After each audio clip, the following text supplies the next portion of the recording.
If you can get the king to visit your bedchamber on the first evening, you'll be perceived as a great success. I was an innocent, married simply for political union. Jeg, kong Christian den 7. erklærer hermed krig mod lort.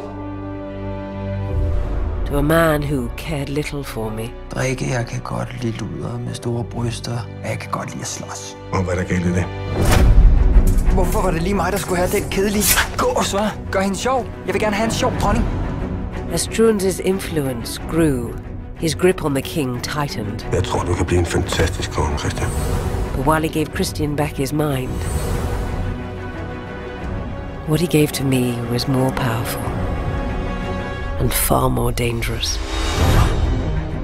Jeg er gravid. Er det sandt? Nej. Du ødelægger mit land, Struensee. Jeg kan gøre lige, hvad der passer mig. Kongen lader sig diktere direkte af en oplysningsmand. Du er en skide provinslæge, og nu tror du kraftigt, at du kan styre et helt land.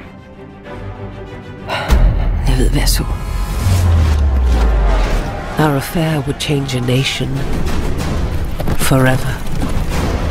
Kongen af Preussen har bundet min mor! Nej, nej, ja! Nej, nej, ja!